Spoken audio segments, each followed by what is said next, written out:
Simulations Plus provides powerful science and innovative technologies to support research and regulatory interaction. ADMET Predictor version 10, also known as APX, introduces two new modules.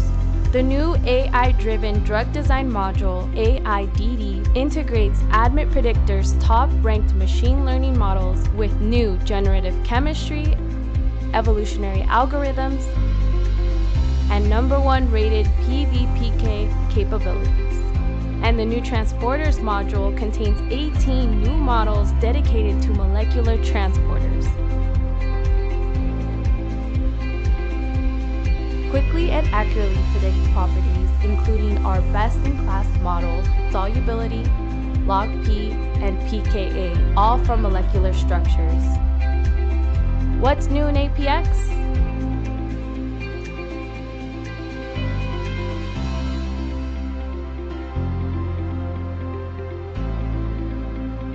Contact us today to save time and resources on your discovery research. Special programs are available for instructors, students, and researchers. Learn more at simulations-plus.com/admetpredictor.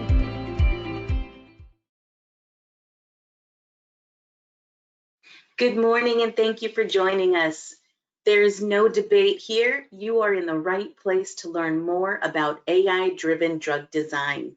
A few housekeeping notes. For optimal video and audio connection, we recommend you close any additional web or streaming applications that may affect your internet bandwidth.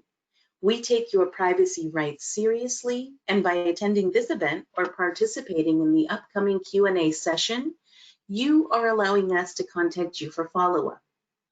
This webinar is being recorded for future playback on our website and YouTube channel, so if you need to drop at any time, you can come back and watch on demand. And you may ask questions via the questions panel on your dashboard, again at any time. We strive to have at least 10 minutes of Q&A after the presentation and live software demonstration. Now, before I hand over the controls to Eric Jamois, I have a quick question for you. Are you currently using ADMET Predictor software? We'll give you just a few seconds here.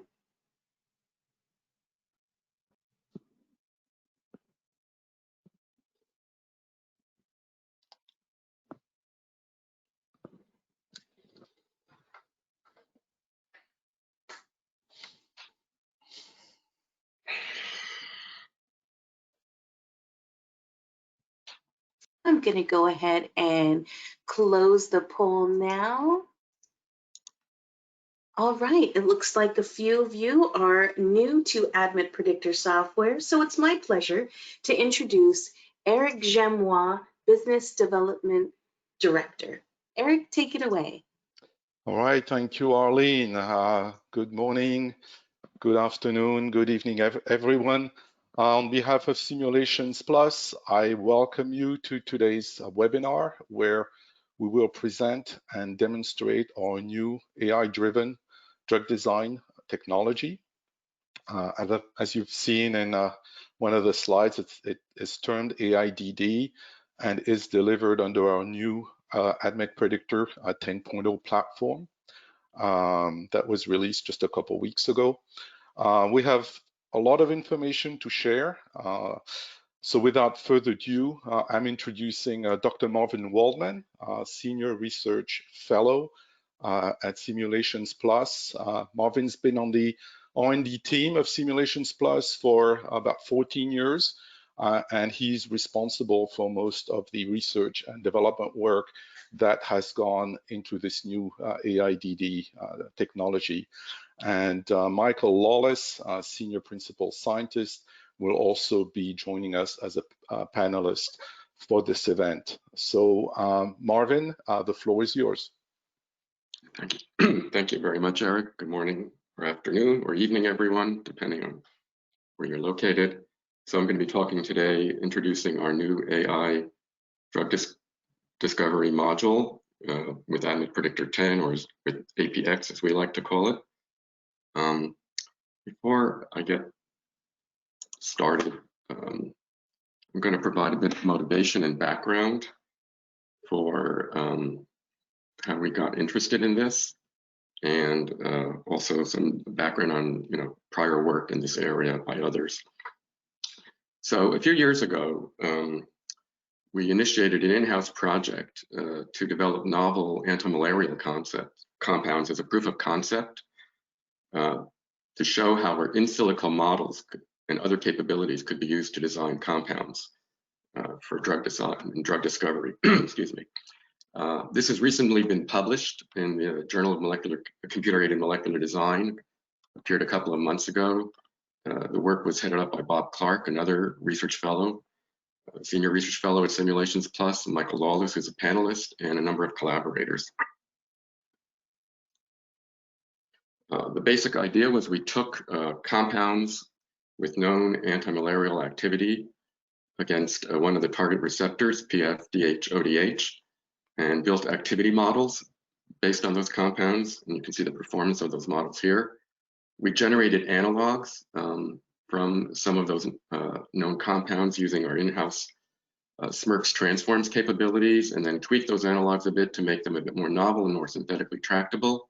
And also based on their predicted properties, we contracted out to have some of those compounds synthesized. And then we had those properties measured, such as solubility, log P, pKa. We measured the properties of those compounds and then compared them to our predictions. And generally the results were very favorable. We then actually had those compounds evaluated against the parasite, the Plasmodium parasite, in terms of its ability to inhibit the growth of that parasite. And some of the compounds that were the most active ex vivo were also the ones that were predicted to have the highest inhibition against the PF-DH-ODH target. So that was really encouraging. We also actually included pharmacokinetic simulations to make sure the compounds that were showing good pharmacokinetic properties as well. And the last sentence of this article, I encourage you all to take a look at it, was the following. It seems likely that further iterations and in vivo characterization would be productive. Further iterations. So that this led us to begin thinking about, can we automate this process? You'd really like to do this over and over again, and you can't do the experiments in experimental evaluations iteratively on the computer, but you can certainly do the analog generation and predictions iteratively. Of course, this idea of designing compounds on the computer is not new to us. I'd say, from my perspective, it's been around since at least the early 1990s. Some of the first such programs that did this were basically trying to dock fragments from a fragment library into a target receptor, such as LUTI and MCSS hook and Sprout. Later on, I'd say it became more recognized widely within the pharmaceutical community that it ain't just activity anymore. This became popularized with Lipinski's rule of 5 and the recognition that ADMET was a key aspect of designing drugs, and I think a wider recognition that the drug design process is really a multi-objective problem. In the early to late 2000s, programs started to appear that took this into account, multi-objective ligand and structure-based design. Often the multi-objective aspects were combined into a single function, say by adding up different objectives or a weighted average or a geometric mean. And you can find examples of this in programs such as EA Inventor, Muse, and there were a number of publications where pharma companies developed in-house programs along these lines. And in the last decade, I think more widely Pareto-based optimization has come into play rather than simply combining all the objectives into a single function. The recognition that perhaps Pareto-based optimization, which I'll be explaining more in a minute, is an alternative or perhaps better route. And also, even in the last few years, when we first started this project, there was maybe one publication that I was aware of from the Tropsha group, but lately there have been, I would say over the last few years, hundreds of publications on using deep learning and generative algorithms to either generate SMILE strings or generate molecular graphs with deep learning neural networks I'm not going to be talking much more about that. We are aware of that. It's obviously an area of active research at the moment, but at least for the time being, we've chosen to use built-in technology we already had in place based on SMERX transformations to do the compound generation. So how do you generate virtual molecules on the computer? Various ways have been tried. And, for example, you could start with a given molecule and make what I would call elementary changes by changing a single atom or a single bond, or you could add common fragments to the molecule, to take a hydrogen and substitute it with a carboxylic acid, or take a carboxylic acid and substitute it with a tetrazole, for example.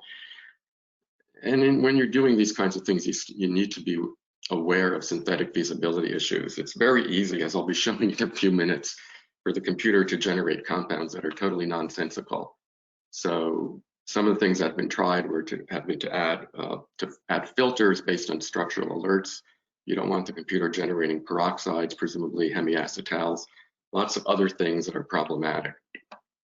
Another way of doing this has been using a library of known synthetic reactions and building blocks. Typically, this was based on SMERX, a transformation language, which I'll be giving some examples of, that developed by Daylight for representing chemical reactions. And if you're too limited here with just known synthetic reactions, you may have some limitations in terms of chemical diversity and novelty. And finally, again, most recently, generative algorithms based on deep learning, generating smiles or graph representations of molecules. Secondly, we have the issue of you generate molecules and now you want to evaluate them so that you generate good molecules. So as I said, now it's recognized that this is a multi-objective problem. You could use a weighted sum or some other kind of combining function. Pareto optimization has become also a popular way of doing this. And the question then is what criteria to use as your multi-objective criteria. So typically you'd want to have some model for representing activity, perhaps docking into a receptor and scoring that. You want to take account of ADMET liability. Sometimes similarity to a known lead has been used. So you want to design compounds that are similar but not exactly the same as some known active. You need to take account of synthetic accessibility. The compounds need to be drug-like, and you need to worry about these chemical filters. Okay, so with that as the background, I'll now introduce how we actually chose to do this within our AIDD program. So here's the general workflow. You start with one or more seed molecules that are used to as initial starting structures. You then select from these molecules at random a molecule to which you then randomly select from a list of chemical transforms represented as SMERX strings, and you generate candidate molecules. You then evaluate their properties, for example, ADMET Risk, synthetic difficulty, one or more activities, pharmacokinetics using our HTPK module. And then from these molecules, you prune out the list, you prune them down to molecules which are good. And by good, I mean they sit on what's called the Pareto front. So in this small graphic from a set of molecules in this two-dimensional space, the ones you select, assuming you wanted to minimize both properties and drive compounds toward the lower left corner, would be the ones in this lower left region of this graph. Okay, once you've done that pruning, you generate more analogs using the set of chemical transforms, and basically regrow the population with candidates, evaluate their properties, prune it again, wash and repeat, n times, but n is usually a fairly large number. And gradually what you find when you do this is that your population of molecules gradually grows towards this lower left-hand region of this graph, toward desirable properties. Okay, so for generating analogs, we've developed a library of what we call chemically intelligent SMERX transforms. And why do I say intelligent? So here's an example of a SMERX transform. Suppose you wanted to represent something where I'm going to take something which is not a fluorine as an elementary transform and turn it into a fluorine. in SMERC's language, this could be represented in this with this syntax. Pound 9 stands for atomic number 9, fluorine. Exclamation point means not atomic number 9, take an atom, and then change it to something which is atomic number 9, fluorine. That's a very simple way of telling the program to take something which is not a fluorine and make it a fluorine. The problems arise is that it's easy to make compounds which are undesirable with this kind of a transform. For example, if I took a carboxylic acid and converted the OH group to a fluorine, I would produce an acid halide, which is almost certainly something you don't want to have in a drug compound, or probably hardly anything that you would expose to a human. We improve our SMERC's pattern in this case, for example, by saying, okay, it's not a fluorine, it's a degree 1 compound, it's attached to a carbon. We don't want to produce OF either, for example, but it's not, notice the bang sign, and this represents what's called recursive SMERCs, but it's not something which is attached to a carbon and which is itself doubly bonded to O, N, or S. So avoids acid halides, thioacid halides, and so on. And if it satisfies all of these criteria, okay, then go ahead and convert it to a fluorine. And currently we have about 150 transforms like this, all with various criteria to avoid, as best we can, avoid producing compounds that are undesirable while still performing these kinds of transforms. So here's a sample of that list. I'm not expanding everything. We categorize them. At the user level, you can turn on or off individual transforms. You can turn on and off whole categories. We have very elementary things, as I was showing, like CF3 to methyl, or add CF3, or add an amine, or add a bromo, for example, and more complicated things, like aromatize a 5 or 6 membered ring, or change a pyridine to a phenyl, and vice versa, and so on. So we have both very simple things and somewhat more complex things, but all things that we feel are reasonable medicinal chemistry transforms to apply to a molecule. Okay, so, and now on to the properties. This is the first screenshot you see when you bring up the AIDD workflow. It allows you to select what properties to optimize, what objectives to use in the optimization.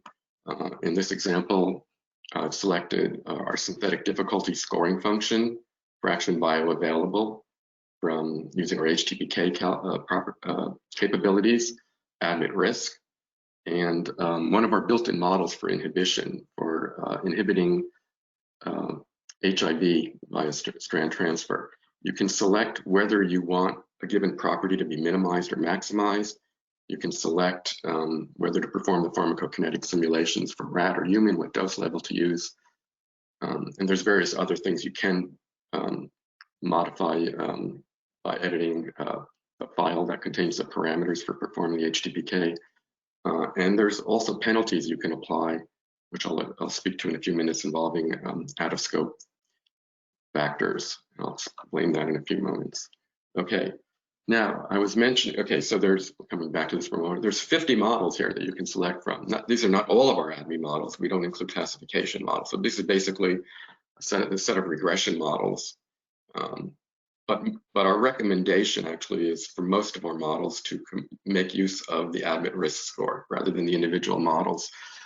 The reason for this is several-fold, but the main one is if you use too many objectives, that actually creates a problem when you're using Pareto optimization. So a typical recommended use for this protocol would be something like 4 to 5 objectives. For example, ADMET Risk, perhaps synthetic difficulty, 1 or 2 activity models, for example, 1 to model activity, perhaps 1 to model selectivity, and probably good pharmacokinetics such as bioavailability. And now, why not too many objectives? So here's an example. I showed in the small screenshot, a little expanded now. Here's 1,000 points that could represent molecules in a 2-dimensional space, two objectives in this case, represented from randomly distributed points, but random and normally distributed points along each direction. And if you apply Pareto selection to these points, you would get 7 points that are Pareto optimal, colored here in amber. Okay, if you in experiments we've done, if you expand this to 5 dimensions, just 5 dimensions, now out of 1,000 points, 100 are Pareto optimal, because as you expand the dimensionality, you find more and more points tend to sit on the surface. More and more points will at least have one parameter that's very good and that are not dominated. What do I mean by Pareto optimal here? Pareto optimal, as you can see, the points in the lower left-hand corner are Pareto optimal. That means that there is no point among the remaining points that is better than them in both properties. For a point to be better than, say, one of these amber points would have to be placed to both the left and below this point so that it would be better in both properties. As you can see here, there are no points that dominate these points that are better than them in both properties. Well, these points dominate all the remaining points. So for any given blue point here, you will find one of these amber points is better than them. At least one of the amber points is better than them in both properties. And so these are the so-called Pareto optimal points. But too many objectives leads to choosing too many molecules, and that eventually becomes undesirable.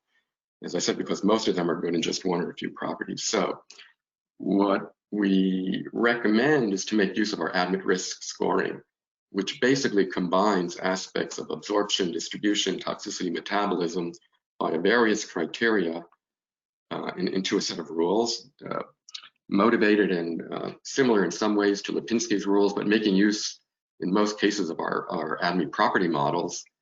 And depending on your point of view, either violating or passing this rule or triggering this rule causes a penalty weight to be applied to the score. So the higher the score, just like Lipinski's rule of 5, the worse the molecule is deemed to be from an ADMET perspective. The second thing, the second objective that we think is unique to us at the moment, at least, is the ability to use PBPK, high throughput PBPK simulations based on our state-of-the-art leading GastroPlus software, which makes use of the ACAT model, and it's a compartmental model to perform pharmacokinetic simulations. And it's very fast to run, as was mentioned earlier. Run these simulations on hundreds of molecules per second. And the other unique thing about it is it's purely in silico as implemented in ADMET Predictor. All the properties needed, permeability, solubility, pKa, log P, log D, are generated using our in silico models. So no experimental quantities are needed, which makes it suitable for use in the AIDD protocol, because we're generating virtual molecules. We don't know what their properties are yet. No experimental properties are required. It's extremely rapid, and we made it even more rapid by implementing it using multi-threading. So it can run in parallel, essentially, as do the ADME calculations themselves now. As to synthetic accessibility and difficulty, that's based on this paper from Peter Ertl and Schippenhauer, and that was published in 2009.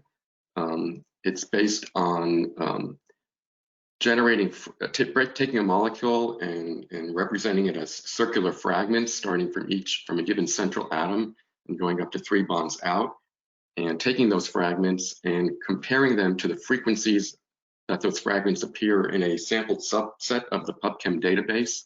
Ertl used about 1 million compounds.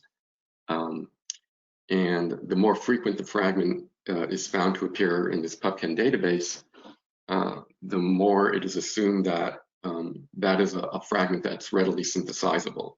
So it's deemed to be more easy to synthesize. On top of that, he added some various complexity terms involving number of atoms, number of macrocycles, stereocenters, spirocenters, bridging atoms, and so on.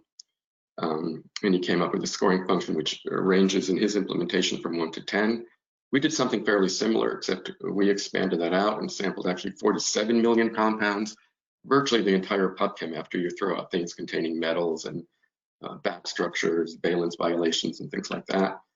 One other thing we did was in Ertl's implementation, the atoms on the outer layer of this circular fragment are represented as fully wildcarded, and we chose to make a slight distinction there in terms of whether they're aromatic or aliphatic, thinking that that can make a difference to really how you would go about synthesizing it, how synthesizable it is.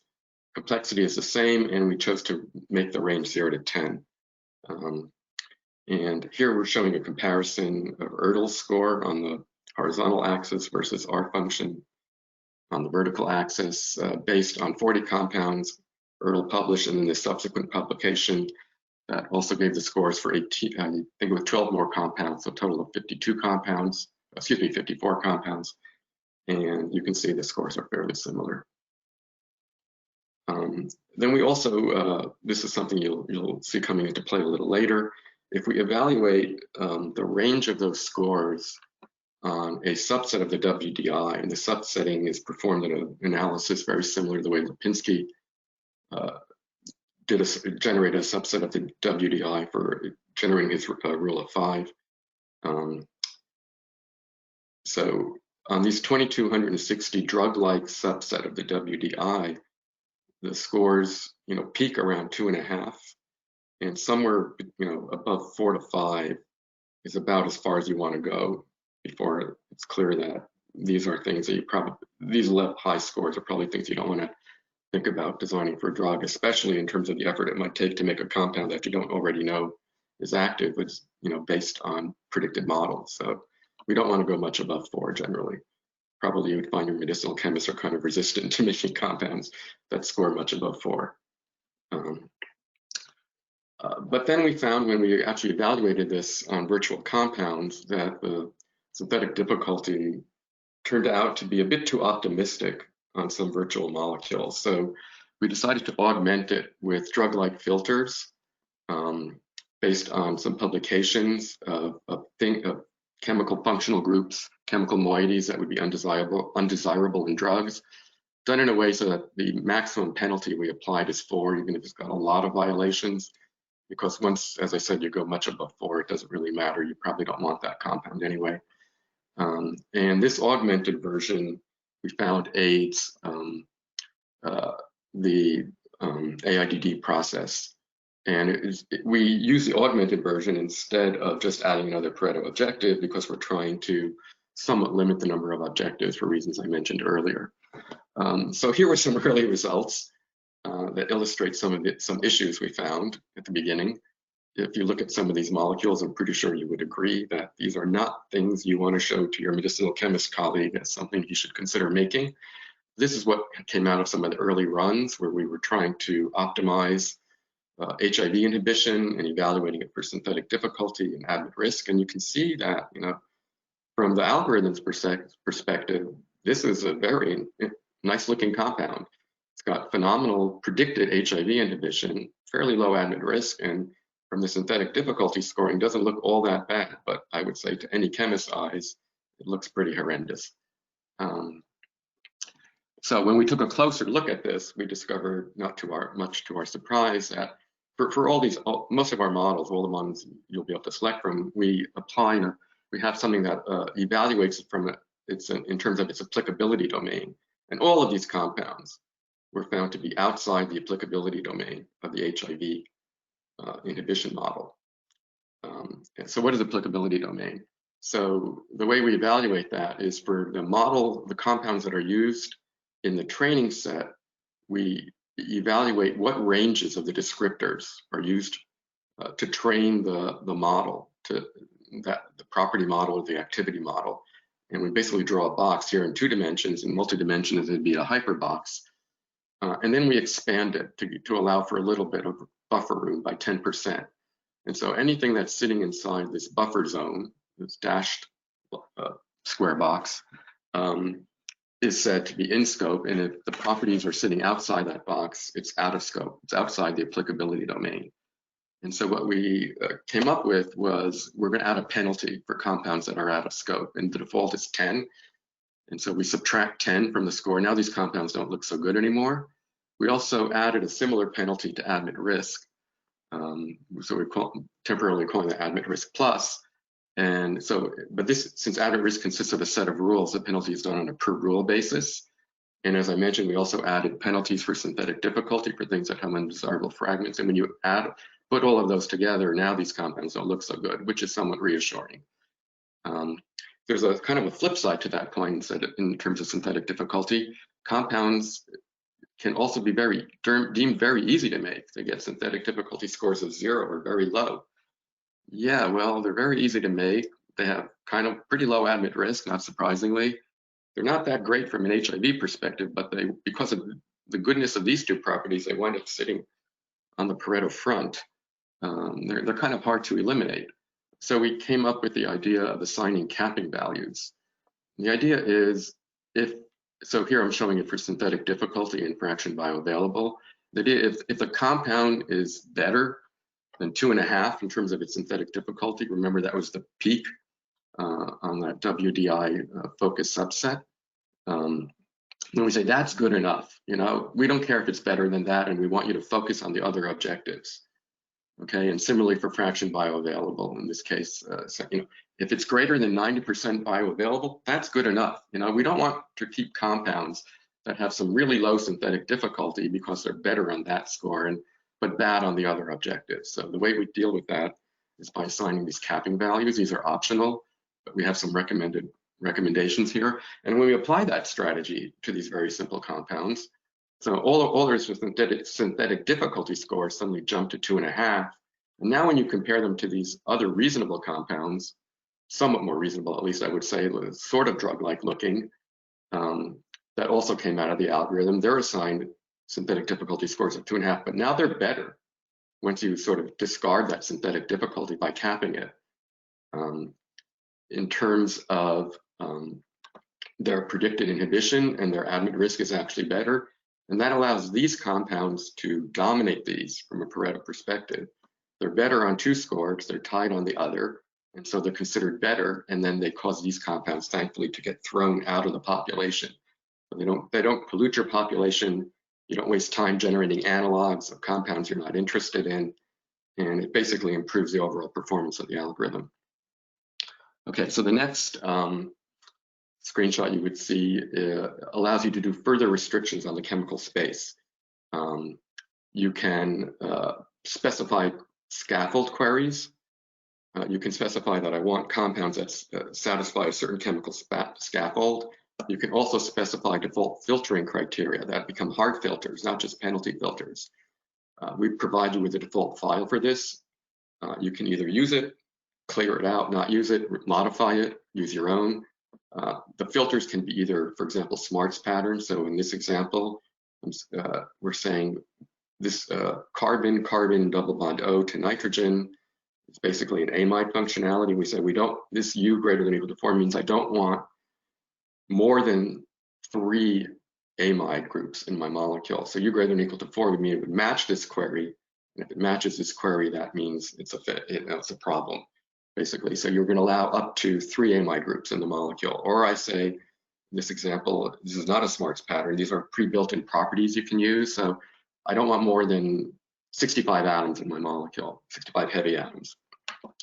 The scaffold query can either be drawn using our MedChem Designer drawing tool, and you can also, to wildcard or create lists of atoms or bond types. So at these positions, I'm saying I'm going to allow a carbon or a nitrogen in this phenyl ring. I'm going to allow a carbon or oxygen at this substitution point, and this bond could be single or double. Or you can do something much more complicated using smarts, which I don't have time to go into, but it's described. The smart syntax is described in our user manual and also on Daylight's website. And finally, the last dialog specifies run parameters. Most of them are, I think, clear enough from earlier parts of the presentation. How many generations do you want to run? Number of candidate molecules to generate per generation. What should be the size of the initial population? Since the transforms are generated randomly, you can specify random seed. 777 happens to be my favorite random seed. Sometimes, if you're generating thousands of generations, the runs can take hours to days potentially. So we allow you to specify an intermediate file frequency where it will print out the results of the run. It will write a file, Smiles file of the results of the population after so many generations, and you can examine those results while the calculation is still running to see if it's producing something desirable. If you want to stop it at some point, maybe you need to tweak the parameters a bit.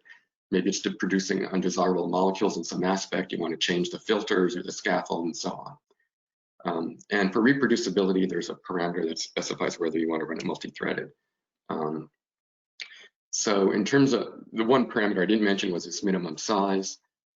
So as I mentioned earlier, you can have up to 7, in this example, you would only get 7 molecules out of 1,000, but suppose you wanted at least 500. So the way we implement that is, as I mentioned earlier, if you don't satisfy this minimum size criteria, then after it selects the first set of Pareto optimal and the minimum size is not specified, it will go back and select from the remaining compounds what's left as Pareto optimal. We call that Pareto layers. So you're sort of like peeling the surface of an onion. You select layer after layer from a Pareto surface from the candidate molecules, and we enforce this only after 50% the generations have been run, because we don't want to start off putting in lots of bad molecules into the population. But after about 50%, most of the molecules are pretty good at that point, and as you start peeling off from the Pareto surface there, you'll tend to get good molecules. So in summary, what we've developed is a highly automated and it's fully customizable protocol, which is now commercially available in APX, making use of about 150 chemically intelligent transforms, which are further customizable, user controllable. You can turn off our transforms, you can add your own transforms. Property objectives based on up to 50 built-in property models that are available, including ADMET Risk, which automatically combines them for you. Includes high throughput HTPK simulations, fully automated, fully in silico, the ability to use user models that you can build with ADMET Modeler to represent activity or other properties. Many options for controlling, limiting the chemical space to avoid chemical nonsense coming out, such as a scaffold definition, chemical filters, the various out-of-scope penalties, the augmented synthetic difficulty, and performance, which I didn't speak to until now, but running it on my laptop, which is an i7 8-core laptop for virtual cores, running in 7 to 8 threads, we can generate and evaluate up to about 10 million molecules for 24 hours. So that would represent, using default settings of the program, about 2,000 generations per day. This is currently being evaluated and validated. We just put out a press release about this in a collaboration with a large pharmaceutical company, where they've supplied us compounds to build from a data set to build activity models, which we then used with the rest of the algorithm to design novel compounds, which we've provided candidate novel compounds that the algorithm generates that they have been synthesizing and testing. And this is an ongoing collaboration and iteration to see what we can come up with. And finally, I'm going to now provide a working example, a demo, so you can see that this is real and produces some fairly interesting results. We're going to start with base 1 inhibitors, starting from a known active seed. Base 1 is a receptor, enzyme receptor that has been used, is being investigated as a potential target for treating Alzheimer's disease. So the basic idea was we took 370 known base inhibitors from the literature, and we built an activity model using ADMET Modeler. We added an additional risk type penalty or model, let's say, based on representing risks associated with blood-brain barrier penetration, since we're targeting Alzheimer's here. We added a scaffold and additional filtering criteria based on the Pharmacophore presented in the literature for base 1. And then in the example, we're going to illustrate how the algorithm is able to perform scaffold hopping to find alternative scaffolds, and in fact find compounds that have been previously synthesized and tested and scaffolds that have been made. So the motivation or inspiration for this came from an article published a few years ago by a group of workers at Janssen. Rombautz is the first author, and their goal was they started with this compound that was a known inhibitor, but was not BBB penetrant, mainly because it was too basic. And their goal was to reduce the basicity of the compound, and they resulted in a compound that was BBB penetrant. But it turns out the activity they got, 7.6 nanomolar, it's possible to get better activity, and some of the compounds from the literature data set had better activity, but they had other issues. We're going to work from this Pharmacophore. This is a representation of the Pharmacophore they showed in the article. So we're going to create a scaffold that represents the analogs they used to generate this in a related series, starting from a phenyl ring, which allows some substitution here, connected to an amide group, connected to another phenyl ring, connected to another ring containing an amidine group, which makes interactions with the base 1 receptor here, and this amide nitrogen also makes interactions here. And we're going to allow for some limited substitution along these rings, but limited so that they don't start to sterically clash with the pockets of the receptor. We've added an additional risk model to represent BBB, making use of our in-house BBB filter model and log BBB model. So if these predict that it's problematic in terms of BBB penetration, that causes this rule to be triggered. Also, if it's a PGP substrate, that would cause another rule to be triggered or violated. And finally, to deal with the basicity issue, too basic a pKa, we deal with that in terms of a descriptor we have for representing what fraction of the molecule is positively charged cationic at physiological pH. So, and that ranges from 0.5, representing a monoprotic pKa of 7.4 to 0.975, which would be a monoprotic pKa of 9. So this, above a pKa of 9 or fraction cationic above 0.975, that would fully trigger this rule, and below 0.5, you would get no penalty at all. We built an activity model from these 370 compounds, and I guess now I'm ready for the demo. Okay, so this are the 370 compounds that we built, or that were used to design the model. And now I'm going to do a query. I've already preloaded a query that represents the scaffold in terms of a smarts pattern. It also restricts it in terms of limiting how much substitution you can do around those phenyl rings that I mentioned earlier. And if I search for that, we find in these 370 molecules from the literature that we extracted, 17 of them satisfy that scaffold query. And so I'm going to hide everything other than those ones. And if we go down, and these are already sorted by their measured PIC50 against the base 1 target. And this is the compound from the Rombauts paper that they synthesized. This is the most active compound that was synthesized in that paper. You actually see that in the literature, there was another compound that satisfies that scaffold that is actually more active, but it has potential BBB issues. It's predicted to be a PGP substrate, and its fraction cationic is a bit high. So what we're going to do is we're going to start with this compound as the seed for running AIDD. And I'm going to launch the AIDD wizard. I've already preloaded it with all the settings I want here. So we're including synthetic difficulty, fraction bioavailable, ADMET risk, the base 1 model for activity, and the BBB risk. And I've also set some capping values here. So I mentioned earlier, 2.5 is a reasonable value to use, 90 for fraction bioavailable. If it's below 1, let's say 0.9 for ADMET risk, we'll consider that good enough. And in terms of activity, 10 represents 0.1 nanomolar, and we'll be fine if it's 0.1 nanomolar or above. So these represent values like, if you're better than these, we want you to focus on the other objectives. We've already preloaded the scaffold query. This is an input file containing filter criteria. It's slightly modified from the default one we have because some of the rules involving rings and stuff need to be modified to accommodate the number of rings that are already in the scaffold, and so on. And finally, we come to the run setting. I've also turned off a number of transforms here, so I'll show you that. All the transforms that make rings, we've turned off because that would create groups that are clashing with the pockets of the receptor. And we've turned off adding rings here, and we've turned off some other things. So these are all things that they would be filtered out anyway, in all likelihood, but it's just to prevent the thing from generating groups that, when you substitute around these rings, would cause clashes with the receptor. So we don't bother making them. But we're still allowing a lot of transforms here.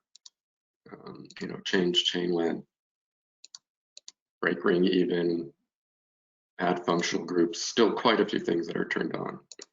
Okay, so still using my favorite random number seed, we've reduced the number of optimization generations so it runs in a reasonable time, number of candidate molecules, size, minimum size to 200, and I'm going to launch it. And it's launching. This will take about 10 minutes to run, so we're not going to wait for it to complete. I'm going to show you what it looks like after it does complete, but I'm going to let it run for a few generations so you get an idea. It's running single-threaded for product generation because we need to do that to make the results reproducible. In general, for a real production run, you probably don't care about that. Now, these are generating ADME and HTPK properties, running multi-threaded, and it's running pretty fast. And then the synthetic difficulty, and then it takes those, it already pruned the Pareto population, and now it's generating more products. So far, it's got 1,000 molecules. So after the Pareto pruning, it generated 12 molecules after the first generation. Now it's in generation 2, generating more products. And now after generation 3, it jumped to 46 molecules, of which 39 are new. And I'll let it run for one more generation.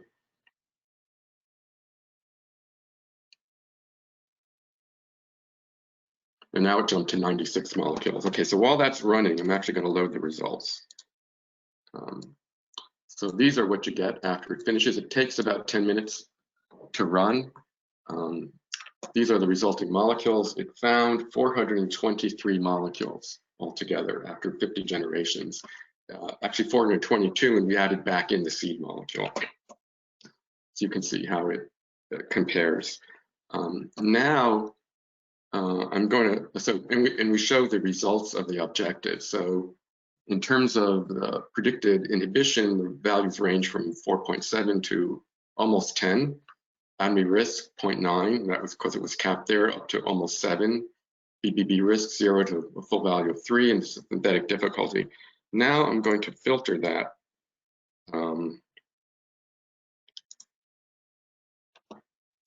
to remove things we don't really care about. So we want at least 8 for inhibition. We want no more than 1.9 for ADMET Risk. We want really low BBB risk, and we don't want to go above 4 for synthetic difficulty. Okay, and the result of that produced 36 molecules after all that filtering. So if I focus on that by hiding everything that's unselected, whoops, let's do that again. I accidentally selected something. So actually, we already have 36 molecules. I apologize, I didn't need to do that hiding. Okay, so if we sort them by activity, and we go down here, we see some interesting compounds, sulfones. In fact, let's take a look at that.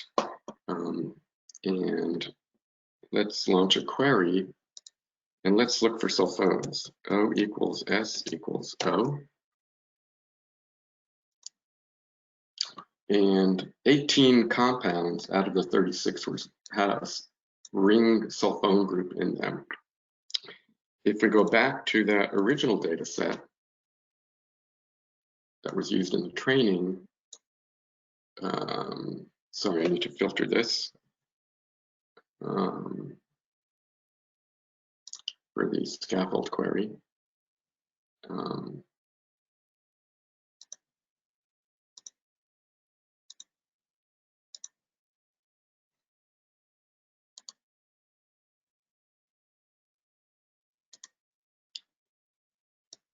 We see that, in fact, this was the compound here that was used as a seed.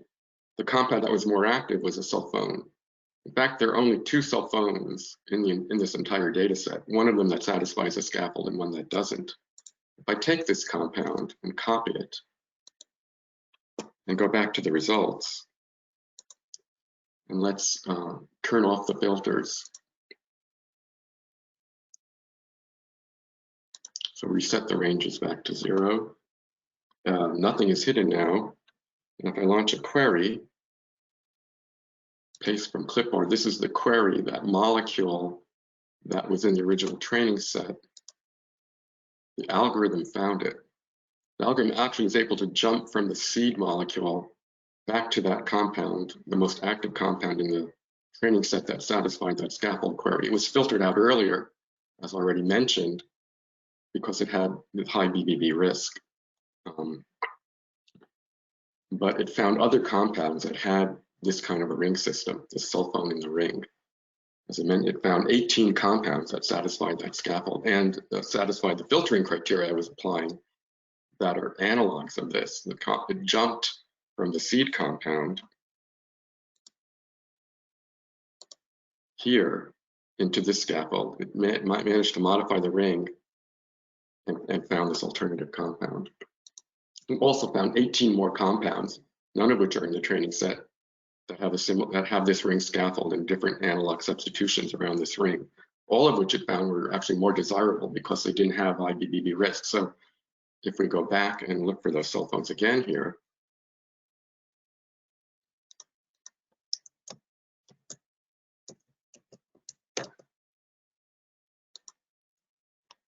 I actually have found 124, but if I filter them out, as I did earlier, to things that are actually desirable,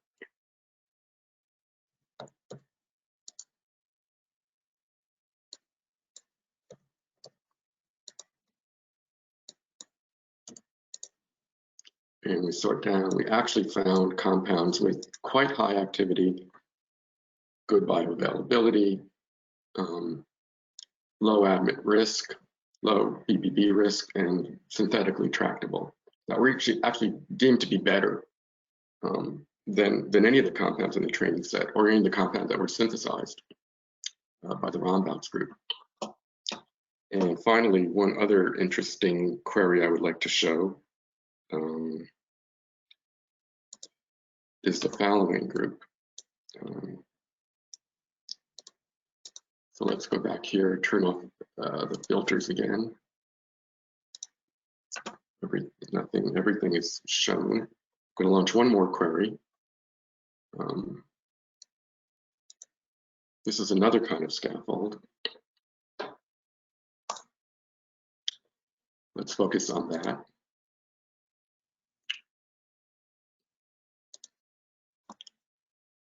It found another scaffold, an interesting one, with an amide group attached to the amidine group, also fairly active and meeting the other criteria, low BBB risk and so on. These scaffolds don't appear in the training set. If I go back to the training set data and hide everything, whoops, sorry. Okay. Perform the same search for this group. I don't find anything. It found a scaffold that was not in the training set. In fact, the 8th compound in this list, right there, the scaffold fluorochloro,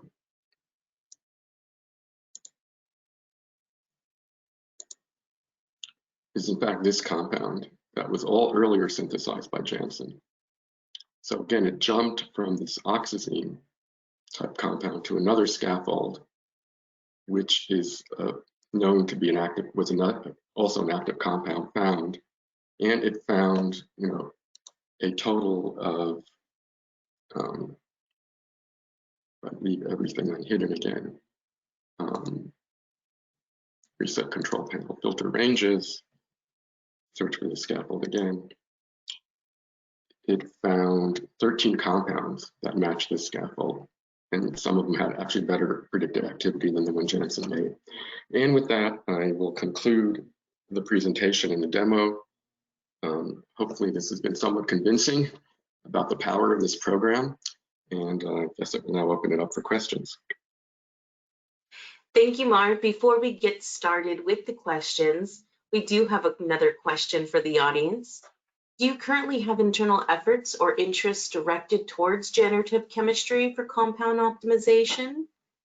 While you continue to get your questions added to the question panel and Michael gets ready to begin the Q&A session, you can submit your answer now. Just a few more seconds here.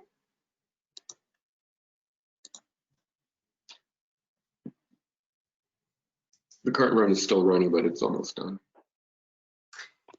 All right, so it looks like we do have quite a few people with internal efforts. So with that, I will now turn it over to Michael. Thank you, Arlene. Okay, so Marvin, the first question that's queued up here is the following. There seems to be an assumption that the properties used in the multi-objective optimization are independent from one another. But something like fraction bioavailable normally depends upon the dose, which in turn depends at least on activity and probably on solubility too, unless a very basic fully dose proportional PK model is assumed, which from what is being described now seems not to be the case. Any comment on that aspect? We enable you to choose the dose level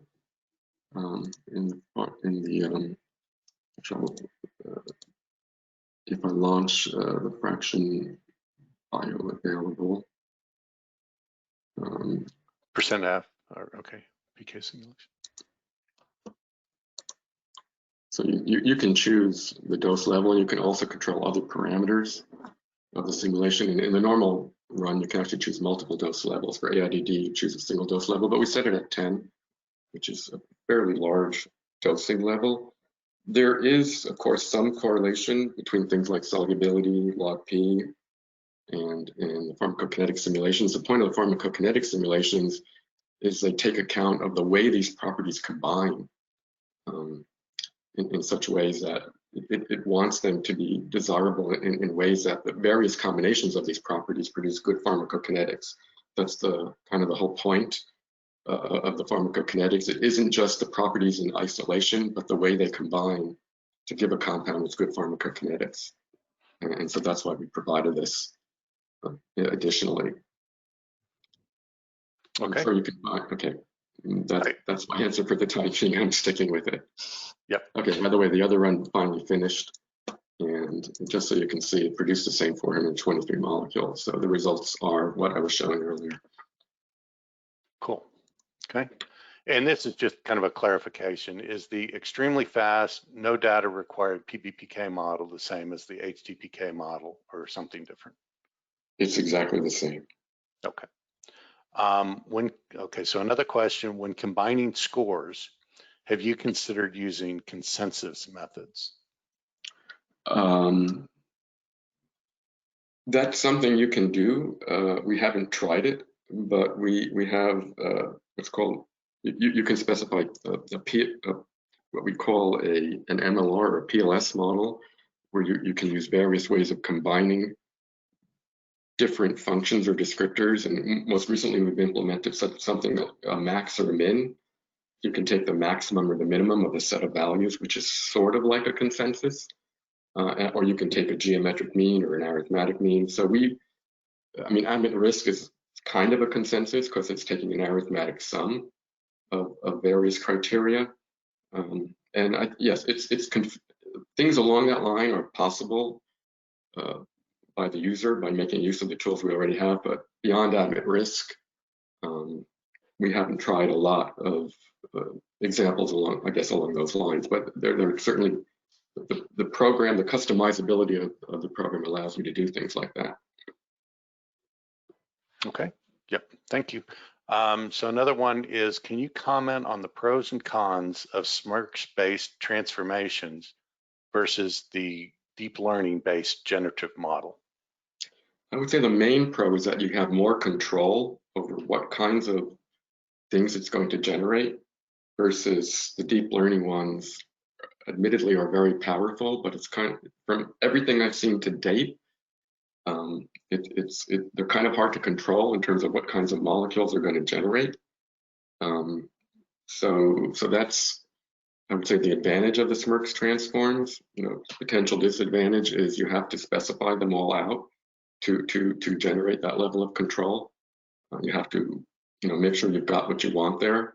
And the deep learning ones are kind of, figure it out for themselves in a way. But as far as I can tell, there's still a lot of active research in terms of playing around. First it was all based on smile strings. Now more recently, there's generative graph versions of them. And so the main disadvantage is I haven't seen this offered yet in a commercially available tool.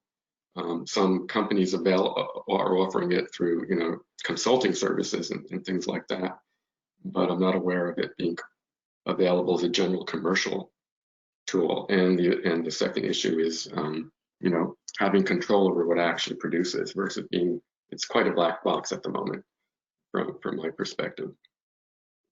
Mm-hmm. That's a good answer. Okay, so another question. It seems arbitrary decisions were taken. Property caps, 10% outside model space regarded as in scope. Have these been validated? The 10%, I mean, to some extent, a lot of science involves making heuristic-based decisions, I would say. And I don't know how you exactly would validate the 10%. That is somewhat of a choice with regard to the specific capping values and so on I use in the program. We did, I did play around with changing them a bit. And if you make modifications to them, if you change the random number seed and so on, you won't get exactly this set of molecules. You may or may not get exactly the compounds that were synthesized. But what I did find is you do get those scaffolds. The scaffolds that represent the two forms, the two classes of the compounds that were synthesized show up. They may show up a little later in the population. They may show up a little earlier, but they do show up. Whether you get those specific compounds or not, they might get Pareto optimized out by other compounds ultimately. So they may or may not show up, but the scaffolds, trying it, playing around with those parameters, tweaking them to other values, they still seem to show up. So there's a certain level of stability to the algorithm. There's a certain level of, it will vary. And I would say the fact that it varies from run to run is in some ways a good thing. You don't want the results always to be the same. You want to see how much things can change. So I guess that's how much we've done so far. And we've run some other examples. The longer you run it, the more, let me have one more thing. The longer you run it, if you run it for thousands of generations, eventually, the results tend to converge somewhat to similar answers. But of course, if you're playing around with the capping values and things like that, you will get somewhat different answers. But that, I would say, is a strength of the algorithm. You can play around, try to tweak these things and see, how much they affect the results and if they improve the results. Okay, that's my answer. Okay, that's a good answer. So just a question on the activity models. So could you give a little bit more information on how the activity models are developed and which type of models they are? So maybe just talk about your COX-2 model. Excuse me. They're artificial neural network ensembles. So they're make use of our ADMET modeler program. So if I were to take this data set, let's unhide everything.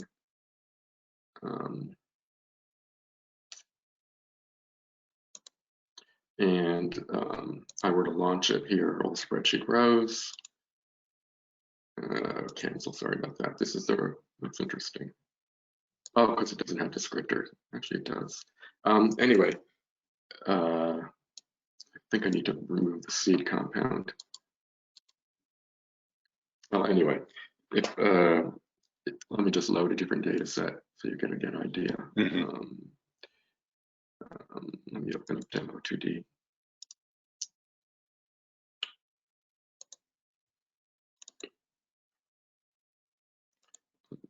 I'll run through a quick demo. So if we calculate descriptors first,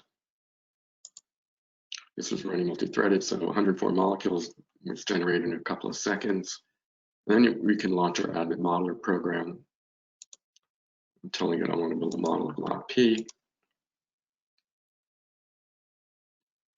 And this is how this was done for the 370, but I'm going to run it through very fast. So I'm trying to build a model of log P based on 104 measured values. I'm going to use artificial neural networks. I'm going to let it automatically choose sets of descriptors and sets of numbers of neurons to build a grid of the model. And we'll quickly build.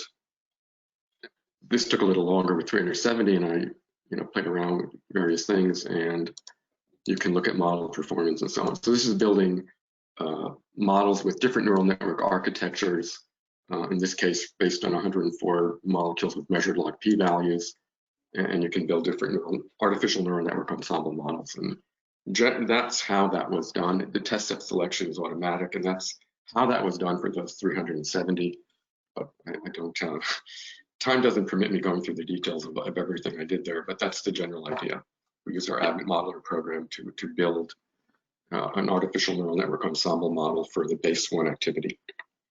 Perfect. Okay.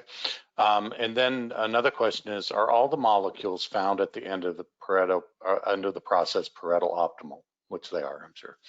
Yes, they are. Doesn't that force the user to explore a large number of possibilities? Is there no other way to meaningfully rank them? Well, yes, many of them are Pareto optimal, but often they're Pareto optimal in just one or two objectives. So the point I was trying to show earlier, I go back to the results window, which is the actual results, was to use these filtering. Yes, you had 423 molecules here, but many of them are just good in one property. So if we filter them out here by saying, I want it to be at least, 10 nanomolar active. I don't want things with bad ADMET risk. Okay, this was the whole point. I don't want things that have bad BBB risk. Okay, I don't want things that are hard to make. Okay, so it will produce things that may be bad in several objectives, but just good in one is the nature of the Pareto optimization. But then when you apply this filtering criteria at the end, now out of this 423 molecules, I only have 36. And now I can study these and decide, which one of these look interesting, potentially to make, test, whatever, and so on. So that's the approach we would recommend. Yes, you get many at the end that are Pareto optimal. Rather than ranking them, we would suggest to filter them so that they have let us say, acceptable properties across the entire spectrum of objectives. Okay, perfect. That's my answer. Yeah, I think that's a good answer. And then the last question I have, is this module already included in ADMET Predictor? Well, it's included in the latest release. It's an optional optional purchase in APX or ADMET Predictor 10. It was just released about a couple of weeks ago. So it is available as of now, yes. Perfect.